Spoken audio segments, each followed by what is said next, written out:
నమస్కారం. RMK TV వార్తలకి స్వాగతం. నా పేరు మాధురి. న్యూస్ లో ముందుగా హెడ్లైన్స్.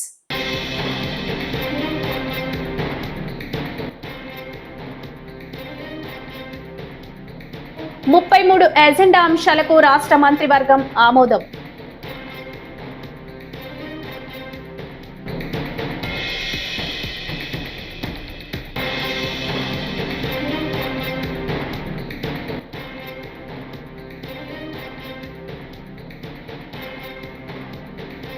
శ్రీశైలం ప్రాజెక్టు 10 గేట్లు ఎత్తివేత, ఉప్పొంగి ప్రవహిస్తున్న కృష్ణమ్మ.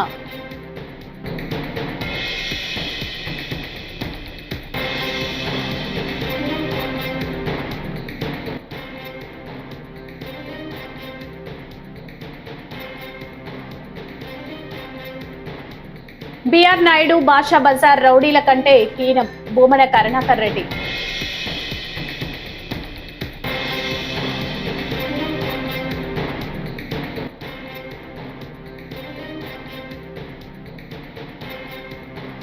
అటవీ శాఖ సిబ్బందిపై దాడి, ఆ ఎమ్మెల్యేను పదవి నుంచి తొలగించాలి అటవీ శాఖ ఉద్యోగులు.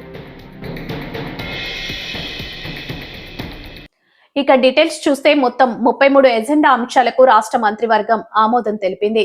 AP circular economic waste recycling policy 4.0కు పచ్చజెండా ఊపింది.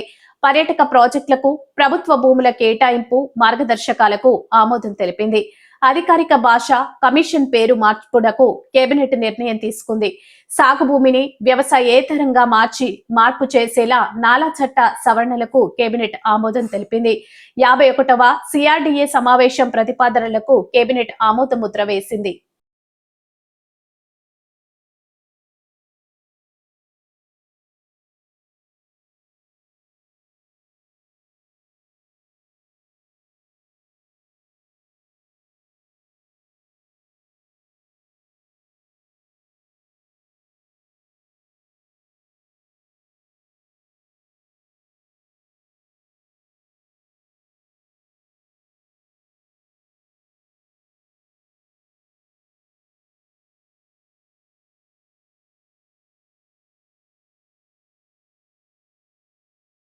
శ్రీశైలం ఎమ్మెల్యే బుడ్డా రాజశేఖర రెడ్డి ఆయన అనుచరులు దాడి చేశారని అటవీశాఖ ఉద్యోగులు ఆరోపించారు. దీనిపై వారు మీడియాతో మాట్లాడారు. విధుల్లో ఉన్న అటవీ సిబ్బందిపై దాడి చేయడం, దుర్భాషలాడడం హేయమైన చర్యగా పేర్కొన్నారు. ఈ దాడిని తీవ్రంగా ఖండిస్తున్నట్లు చెప్పారు. డిప్యూటీ సీఎం పవన్ కళ్యాణ్ ను కలిసి దాడి ఘటనను వివరిస్తామన్నారు. ప్రభుత్వ పరంగా ఆ ఎమ్మెల్యేపై చర్యలు తీసుకోవాలని, ఆయనను పదవి నుంచి తొలగించాలని డిమాండ్ చేశారు. నిన్న అనగా మంగళవారం రాత్రి 10 గంటల సమయంలో మా అటవీ శాఖ సిబ్బంది చిరుతపులి కేసుకు సంబంధించి శ్రీ డిడి గారి ఉత్తర్వుల మేరకు పెట్రోలింగ్ చేస్తుండగా శ్రీశైలం ఎమ్మెల్యే గారు వారి అనుచరులు వచ్చి శిఖరం చెక్ పోస్ట్ వద్ద మా వారిని అడ్డగించి వాళ్ళని నానా దుర్భాషలాడి మేము చెప్తున్నట్టు మీరు పని చేయడం లేదు, మా గవర్నమెంట్లో వస్తే కూడా మీరు మాకు సహకరించడం లేదు అని నానా దుర్భాషలాడి మా గవర్నమెంట్ వెహికల్ తీసుకొని ఎమ్మెల్యే గారు స్వయాన్ని నడుపుకుంటూ శ్రీశైలం మొత్తం చుట్టూ తిప్పుతూ తెల్లవారుతో 2 గంటల వరకు కొట్టుకుంటూ వాళ్ళ అనుచరులతో దగ్గరుండి మరీ కొట్టించారు. మీరు సరిగ్గా కొట్టలేదు, నా ఎదురు కట్టండి అని చెప్పి కొట్టించారు. ఇది చాలా హేమమైన చర్య. అటవీ శాఖ సిబ్బందిని, విధుల్లో ఉన్న వారిని, అటవీ ఉద్యోగుల్ని విధి నిర్వహణలో ఉండగా కొట్టడము దుర్భాషమైన చర్యగా భావిస్తూ మేము రాజశేఖర రెడ్డి గారిని పదవి నుంచి తొలగించి వాళ్ళని వెంటనే ఎస్సీ ఎస్టీకి అందరూ ఎస్సీ ఎస్టీ మైనార్టీ వారు ఉన్నారు, సభ్యులు నలుగురు కూడా వారిని వెంటనే అరెస్ట్ చేసి ప్రభుత్వ పరంగా చర్యలు తీసుకోవాలని కోరడం అనేది. దీనిలో ఏదన్నా చిన్న జరిగినచ్చో మేము తీవ్రంగా దీన్ని రాష్ట్ర స్థాయి లెవెల్లో మా అటవీ అధికారుల అసోసియేషన్ ప్రెసిడెంట్ ద్వారా మరి మా శ్రీ పవన్ కళ్యాణ్ గారిని కలిసి విన్నపం ఇచ్చుకొని దీన్ని తీవ్రంగా ప్రతిఘటిస్తామని విలేకరుల సమావేశంలో మీకు సముఖంగా తెలుపుకోవడం అనేది. కూటమి ప్రభుత్వ పాలనలో శ్రీ వెంకటేశ్వర స్వామి భక్తులు ఎదుర్కొంటున్న ఇబ్బందులను, పాలక మండలి తప్పులను ఎత్తి చూపితే దాన్ని సరిదిద్దుకోకుండా తిరిగి అత్యంత నీచమైన బజారు భాష వాడిన టీటీడీ చైర్మన్ బిఆర్ నాయుడుపై వైఎస్ఆర్సీపీ రాష్ట్ర అధికార ప్రతినిధి, టీటీడీ మాజీ చైర్మన్ భూమన కరుణాకర్ రెడ్డి తీవ్ర ఆగ్రహం వ్యక్తం చేశారు. తనను తాను పొగుడుకోవటం ఎలా ఉంది అంటే, తన కాళ్లను తనే మొక్కుకొని దీర్ఘ సుమంగళి భవ, దీర్ఘాయుష్మాన్ భవ అని దీవించుకున్నట్టుగా ఉంది. ఇతరులు ఆయన్ను దీవించాలి కానీ నువ్వు చాలా గొప్ప పనులు చేసినావని ఆయనకు ఆయన పొగుడుకొని తనను తాను దీవించుకున్నాడు. బహుశా నాయుడు గారు ఈరోజు భగవంతుని ప్రసాదం కాకుండా మరేం తీసుకొని ఆయన ఈ రోజున మాట్లాడారో కానీ చరిత్రలో ఇప్పటి వరకు ఏ టీటీడీ అధ్యక్షుడు ఈ రకంగా ఇంత దిగజారి మాట్లాడిన సందర్భం లేనే లేదు. ఆయన వాడినటువంటి భాష బజారు రౌడీల కంటే హీనంగా ఉంది. టీటీడీ పాలక మండలి అధ్యక్షునిగా 100 కోట్ల మందికి పైగా ఉన్న హిందువులు గౌరవించేటువంటి సంస్థకి అతి ముఖ్యుడుగా ఉన్నటువంటి వ్యక్తి మాట్లాడటానికి భిన్నంగా తన స్థాయి ఇది, నేను రోడ్డు సైడుకు సంబంధించినటువంటి వాడునే అన్నట్టుగా ఆయన మాట్లాడడమే కాకుండా ఆయన మాటల్లో ధ్వనించినటువంటివి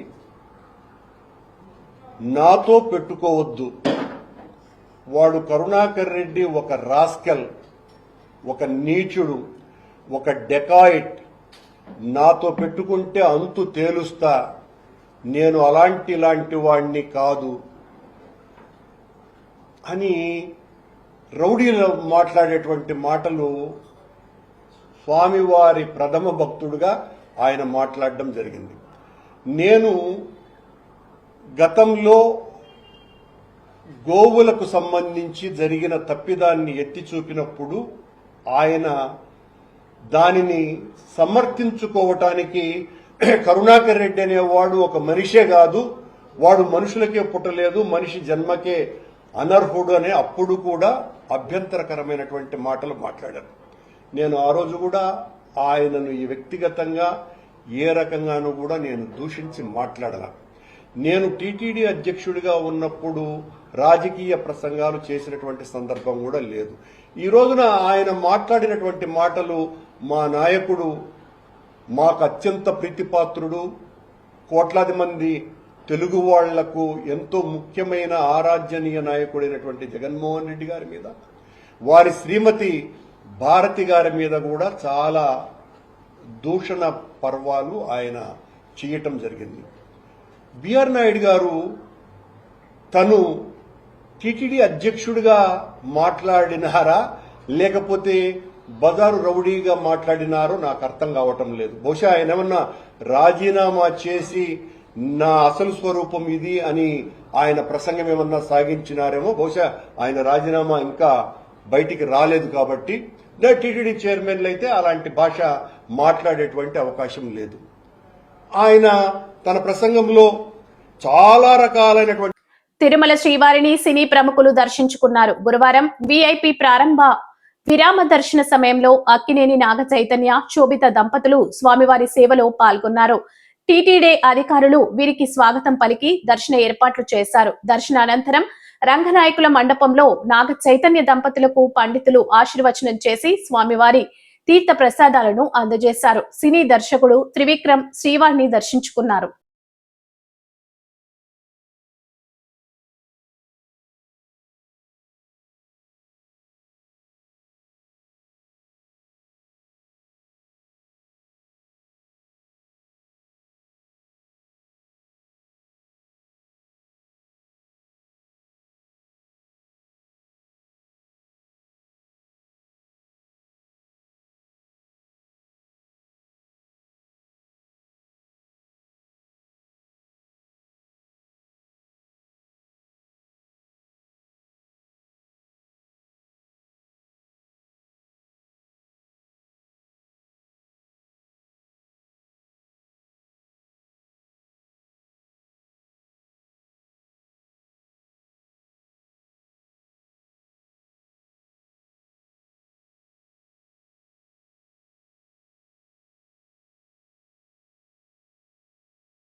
శ్రీశైలం జలాశయంలో నీటి మట్టం క్రమంగా పెరుగుతుంది. జూరాల, సుంకేష్ల ప్రాజెక్టుల నుంచి 4,98,022 క్యూసెక్ల నీరు వచ్చి చేరడంతో శ్రీశైలంలో వరద ప్రవాహం కొనసాగుతుంది. దీంతో అధికారులు శ్రీశైలం డ్యాం 10 గేట్లను 18 అడుగుల మేరకు పైకి ఎత్తి 4,18,630 క్యూసెక్ల నీటిని నాగార్జున సాగర్ కు విడుదల చేస్తున్నారు.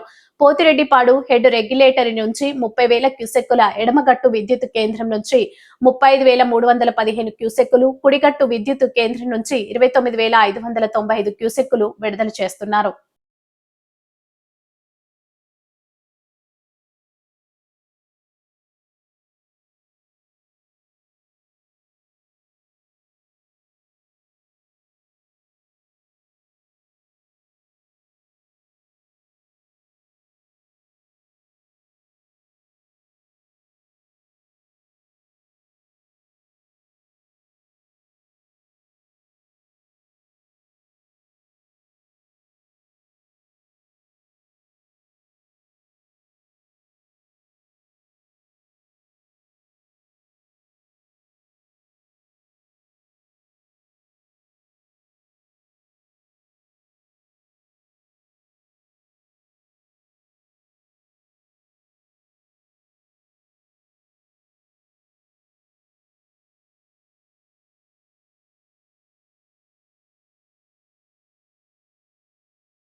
కూటమి ప్రభుత్వం ఏర్పడిన తర్వాత 14 నెలలకు నిర్వహించిన జాయింట్ స్టాఫ్ కౌన్సిల్ సమావేశంలో ఉద్యోగులు, పెన్షనర్లకు సంబంధించి ప్రభుత్వ వైఖరి తీవ్ర నిరాశను మిగిల్చిందని వైఎస్ఆర్సీపీ ఉద్యోగులు పెన్షనర్స్ వింగ్ అధ్యక్షుడు నలమారు చంద్రశేఖర్ రెడ్డి మండిపడ్డారు. తాడేపల్లి వైఎస్ఆర్సీపీ కేంద్ర కార్యాలయంలో మీడియాతో మాట్లాడుతూ సిఎస్ నేతృత్వంలో ఉద్యోగ, పెన్షనర్ల సంఘాల ప్రతినిధులతో జరిగిన ఈ సమావేశంలో ఏ ఒక్క అంశంపైన నిర్ణయం తీసుకోకుండా మొక్కుబడిగా ముగించడం ఉద్యోగ వర్గాల్లో తీవ్ర అసంతృప్తిని కలిగిస్తోందని అన్నారు.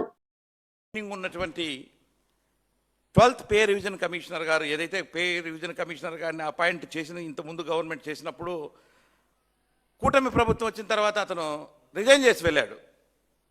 రిజైన్ చేసి వెళ్ళిన తర్వాత అతని స్థానంలో వేరే ఒక కమిషనర్ని నియమిస్తారు. ఎన్నికల సమయంలో ఇచ్చినటువంటి హామీ ప్రకారంగా మధ్యంతర భృతిని ఇస్తారు అనేటువంటి ఆశతో ఉద్యోగ వర్గం అంతా నిన్న సాయంత్రం దాకా చూశారు. కానీ నిరాశతో, నిస్పృహతో ఉద్యోగులు ఉన్నారు. ఈ రోజున పిఆర్సీని అపాయింట్ చేస్తున్నట్టు కానీ ఉద్యోగ వర్గం అంతా నిన్న అన్ని సంఘాలు కూడా ఏకతాటిపై 30% తగ్గకుండా మధ్యంతర భృతిని ఇవ్వాలని చెప్పేసి కోరారు. దాని మీద కూడా ఎలాంటి నిర్ణయం ప్రకటించకుండా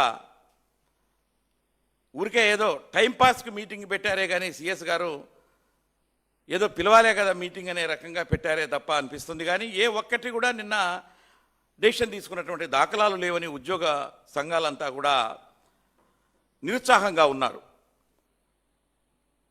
వాళ్ళు అడుగుతూ ఉన్నారు ఈరోజు ఉద్యోగ సంఘాలంతా కూడా ఇమీడియట్గా పే రివిజన్ కమిషన్ని అపాయింట్ చేసి మధ్యంతర భృతిని 30% తగ్గకుండా ఇవ్వాలి అని చెప్పేసి.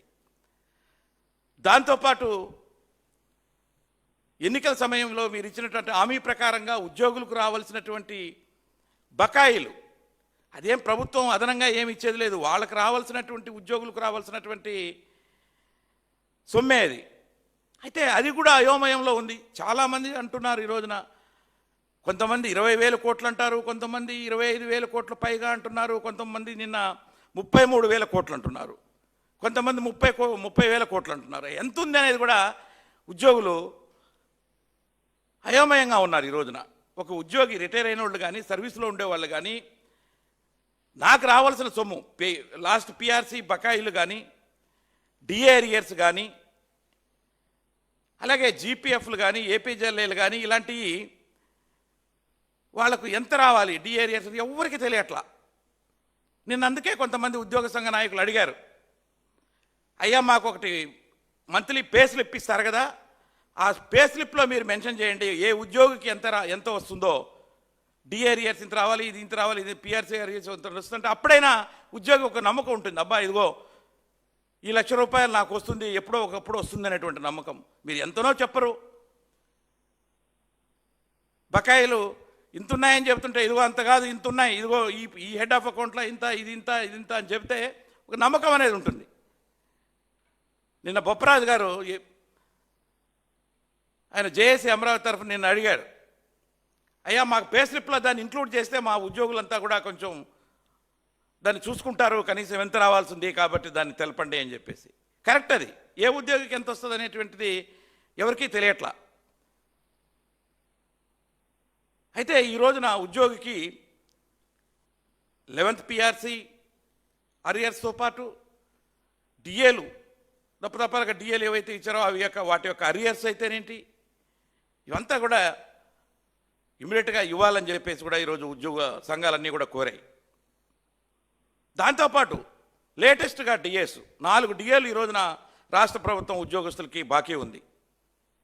గవర్నమెంట్ ఆఫ్ ఇండియా ఇచ్చిన తర్వాత ఇక్కడ గాజువాక నియోజకవర్గం 75వ వార్డులో నిరుపేద క్యాన్సర్ రోగి అనుబోజు సత్యబాబుకు తెలుగుదేశం పార్టీ ఆధ్వర్యంలో ఆర్థిక సాయం అందించారు. గాజువాక ఎమ్మెల్యే ఏపీ టీడీపీ రాష్ట్ర అధ్యక్షులు పల్లా శ్రీనివాసరావు చేతుల మీదుగా గురువారం ₹10,000 నగదుతో పాటు 6 నెలలకు సరిపడా నిత్యవసర వస్తువులను అందజేశారు. ఈరోజు 75వ వార్డులో క్యాన్సర్తో బాధపడుతున్నటువంటి మరి సత్యబాబు అనే కుర్రోడికి ఆయనకి లిప్ క్యాన్సర్ వచ్చిందండి. సో చాలా ఇబ్బందుల్లో ఉంటే తెలుగుదేశం పార్టీ వార్డ్ కమిటీ వారు కొంత ఆర్థిక సాయం అందించడం జరిగిందండి. రేషను కొంత ₹10,000 ఆర్థిక సాయం అందించారు. దీంట్లో ఎవరైతే కష్టంలో ఉన్నారో వారికి కొంత సహాయం చేయాల్సినటువంటి సామాజిక బాధ్యత అందరూ తీసుకోవాల్సిన అవసరం ఉంది. ఈరోజు నాయకులు తీసుకోవడం చాలా సంతోషంగా ఉంది తెలియజేస్తూ, ఇదే కాకుండా వారికి కావాల్సిన ట్రీట్మెంట్కి సంబంధించి ముఖ్యమంత్రి గారి సహాయ నిధి నుంచి కూడా తీసుకొస్తామని చెప్పి వారికి ఇన్సూరెన్స్ కూడా ఇవ్వడం జరిగిందని చెప్పి తెలియజేస్తాను. నమస్కారం. కూటమి ప్రభుత్వం చేపట్టిన మెగా డిఎస్సి నియామకాల ప్రక్రియలో లోపాలు, పారదర్శకత లోపం ఉన్నాయని వైసీపీ యువజన విభాగం అధ్యక్షుడు నజీర్ అహ్మద్ గురువారం ఎమిగనూరులో విమర్శించారు. నియామకాలలో పారదర్శకత లేకపోవడం, కటాఫ్ మార్కులు, మెరిట్ లిస్ట్ స్పష్టతపై ఆయన ఆందోళన వ్యక్తం చేశారు. అభ్యర్థుల హక్కుల పరిరక్షణ కోసం వైఎస్ఆర్సీపీ పోరాటం చేస్తుందని తెలిపారు. ఎమినూరు నియోజకవర్గ వైఎస్ఆర్ కాంగ్రెస్ పార్టీ ఇన్ఛార్జ్ శ్రీమతి బుట్టారెడ్డి మేడం గారి ఆదేశాల మేరకు ఈరోజు డిఎస్సి అభ్యర్థుల కోసం నిర్వహించినటువంటి ఈ ప్రెస్ మీట్లో వారి యొక్క అభ్యర్థనను దాని గురించి మాట్లాడడం జరుగుతుంది. సబ్జెక్టుల వారీగా మెరిట్ లిస్టును అలాగే కట్ ఆఫ్ లిస్టును విడుదల చేయాలి. ఆ విధంగా విడుదల చేయకుండా డిఎస్సి అభ్యర్థులకు అయోమయ పరిస్థితుల్లో నెలకొన్నారు. ఇదేమీ విడుదల చేయకుండా కౌన్సిలింగ్ రమ్మని వాళ్ళు పిలిస్తే వాళ్ళు ఏ విధంగా ప్రిపేర్ కావాల్సిన అవసరం కూడా వాళ్ళకి తెలియలేకపోతుంది. కాబట్టి వెంటనే కట్ ఆఫ్ లిస్టును, మెరిట్ లిస్టును విడుదల చేసి వారి యొక్క అయోమయ పరిస్థితిని నుంచి బయటికి వచ్చే విధంగా డిఎస్సి అభ్యర్థులకు కూటమి ప్రభుత్వం వారి యొక్క అభ్యర్థనను స్వీకరిస్తూ కట్ ఆఫ్ లిస్టును, మెరిట్ లిస్టును విడుదల చేసి తర్వాత కౌన్సిలింగ్ను డేట్ల వైద్యుగా పిలిపించి ఆ ప్రక్రియను పూర్తి చేయాలని మేము కూటమి ప్రభుత్వం తెలియజేస్తున్నాం. లేని పక్షంలో మేము రాష్ట్ర వ్యాప్తంగా యువకులమందరం ఆందోళన చేపట్టడానికి కూడా సిద్ధంగా ఉన్నామని మీకు తెలియజేస్తున్నాం. కాబట్టి డిఎస్సి అభ్యర్థులకు ఎటువంటి ఆటంకాలు లేకుండా మీరు ఇచ్చినటువంటి దాని ప్రకారం గతంలో జరిగినటువంటి డిఎస్సి ఏ విధమైతే పారదర్శకంగా జరిగిందో ఆ విధానాన్ని పాటిస్తూ ఇప్పుడు ఇచ్చినటువంటి డిఎస్సిని కూడా ఆ విధానంతోనే మీరు ప్రక్రియ ద్వారా ముందుకు పోవాలని కూటమి ప్రభుత్వంకి మేము హెచ్చరిస్తూ ఈ విధంగా కానీ జరగకపోతే రాష్ట్ర వ్యాప్తంగా ఆందోళన చేపడతామని మరొకసారి తెలియజేస్తున్నాం. నా పేరు D Nazir Ahmed, municipal vice chairman, యువజన విభాగ. కల్లూరు అర్బన్లోని 29, 30, 31 వార్డులో అర్హులైన వికలాంగుల పెన్షన్లను తొలగించడాన్ని సిపిఎం తీవ్రంగా ఖండించింది. గురువారం ఈ వార్డులో పలువురికి పెన్షన్లు నిలిపివేయబడ్డాయని, అర్హులందరికీ వెంటనే పెన్షన్లు పునరుద్ధరించాలని సిపిఎం నగర నాయకులు ఏసురాజు డిమాండ్ చేశారు. పెన్షన్లు పునరుద్ధరించకపోతే ఆందోళన చేపడతామని సిపిఎం నాయకులు హెచ్చరించారు.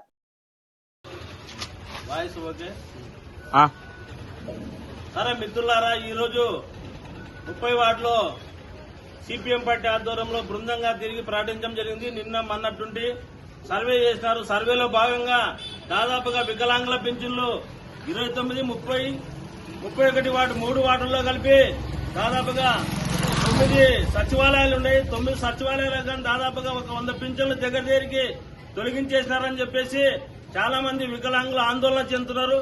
కాబట్టి దానికి సంబంధించిన అధికారులు ఎవరైతే ఉన్నారో తీసి మళ్ళా రీసర్వే చేసి కరెక్ట్ గా అర్హులు ఎవరైతే ఉన్నారో అర్హులకి న్యాయం జరగాలని చెప్పేసి ఈరోజు సిపిఎం పార్టీగా డిమాండ్ చేయడం జరుగుతుంది.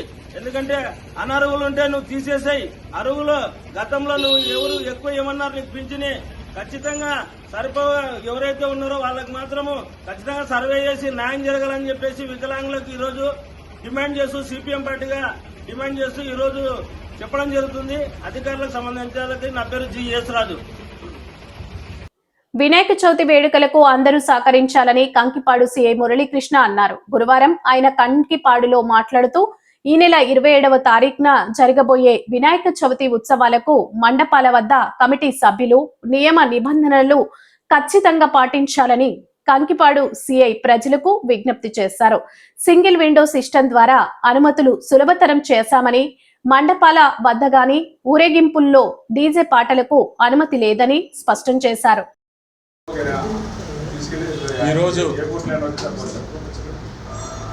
ఈరోజు చాలా సుదినం. ప్రత్యేకంగా పెనమలూరు నియోజకవర్గ స్థాయిలో ప్రెస్ క్లబ్ ఆఫీసు ప్రారంభోత్సవం జరగటం మనందరికీ కూడా శుభదాయకం.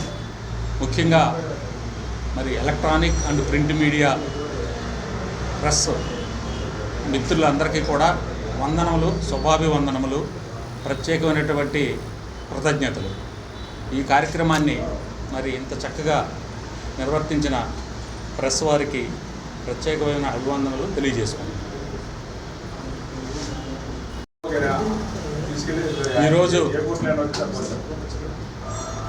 ఈరోజు చాలా సుదినం. ప్రత్యేకంగా పెనమలూరు నియోజకవర్గ స్థాయిలో ప్రెస్ క్లబ్ ఆఫీసు ప్రారంభోత్సవం జరగటం మనందరికీ కూడా శుభదాయకం. ముఖ్యంగా మరి electronic and print media press మిత్రులందరికీ కూడా వందనములు, శుభాభివందనములు, ప్రత్యేకమైనటువంటి కృతజ్ఞతలు. ఈ కార్యక్రమాన్ని మరి ఇంత చక్కగా నిర్వర్తించిన ప్రెస్ వారికి ప్రత్యేకమైన అభివందనలు తెలియజేసుకున్నాను. బాపట్ల పట్టణంలో నిషేధిత ప్లాస్టిక్ వస్తువుల విక్రయాలపై మున్సిపల్ అధికారులు కఠినంగా వ్యవహరించనున్నట్లు municipal commissioner G Raghuram Reddy తెలిపారు. గురువారం ఆయన మాట్లాడుతూ తనిఖీలకు వెళ్లిన అధికారులపై దాడులు జరిగితే చట్టరీత్యా కఠిన చర్యలు తప్పవని హెచ్చరించారు. పర్యావరణ హితం కోసం ప్లాస్టిక్ వాడకాన్ని పూర్తిగా మానుకోవాలని పట్టణ ప్రజలకు విజ్ఞప్తి చేశారు. ప్లాస్టిక్ అనేది బ్యాన్ చేయడం జరిగింది. మన శానిటరీ కలెక్టర్ గారి ఇన్స్ట్రక్షన్స్ ప్రకారం ఎక్కడ సింగిల్ యూజ్ ప్లాస్టిక్ అనేది వాడకూడదు. దీనివల్ల ఉండే అనర్థాల గురించి పబ్లిక్ మీటింగ్స్లోను, అవేర్నెస్ మీటింగ్స్లోను క్లియర్గా ఎక్స్ప్లెయిన్ చేయడం జరిగింది. అదేవిధంగా మన కలెక్టర్ ఇన్స్ట్రక్షన్ ప్రకారం ఆల్ గవర్నమెంట్ ఆఫీసెస్లో కూడా లాస్ట్ ఆగస్టు 1 నుంచినే మనం సింగిల్ యూజ్ ప్లాస్టిక్ బంద్ చేయడం, అదేవిధంగా మన పట్టణంలో ఉండే అన్ని హోటల్స్కు మనం ఇన్స్ట్రక్షన్స్ ఇవ్వడం జరిగింది. ఏ హోటల్లో కూడా ఆగస్టు 15 తర్వాత వాటర్ బాటిల్స్ కూడా యూజ్ చేయకూడదు. క్లియర్గా ఎవరు యూజ్ చేసినా మనం ఫైన్ వేయడము, ఆ మెటీరియల్ సీజ్ చేయడం జరుగుతూ ఉంది. ఇంకా కూడా కొంతమంది అంటే తెలియకుండా తీసుకొచ్చి గోడౌన్లో పెట్టి అమ్ముతున్నారు. వాళ్ళ మీద కూడా ఇమ్మీడియట్గా మన బాపట్ల పట్టణంలో సింగిల్ ప్లాస్టిక్ యూజ్ని బ్యాన్ చేసి పర్యావరణంగా మన బాపట్లను స్వచ్ఛ బాపట్లగా తీర్చిదిద్దడానికి అందరం ప్రయత్నం చేస్తున్నాం. కాబట్టి మన పట్టణంలోని ప్రజలందరూ కోఆపరేట్ చేయాలని కోరుతున్నాం. ఓకే, ఎందుకంటే క్లియర్ ఇన్స్ట్రక్షన్స్ ఉన్నాయి. మన జీవో నెంబర్ 91 జీవన్ ప్రకారం క్లియర్ ఇన్స్ట్రక్షన్ ప్రకారం శానిటేషన్ సెక్రటరీస్కు, అదేవిధంగా శానిటరీ ఇన్స్పెక్టర్స్కు, అదేవిధంగా మున్సిపల్ కమిషనర్, వీళ్ళతో పాటు డిస్టిక్ లెవెల్లో ఒక కోఆర్డినేషన్ కమిటీని గవర్నమెంట్ ఏర్పాటు చేయడం జరిగింది. దీని ప్రకారం ఎవరైనా సరే ఈ ప్లాస్టిక్ ఇన్స్పెక్షన్ పోయినప్పుడు గవర్నమెంట్ ఆఫీసర్స్ని అడ్డగించినంతే ఇమ్మీడియట్గా వాళ్ళ మీద క్రిమినల్ కేసు చేయడం జరుగుతుంది.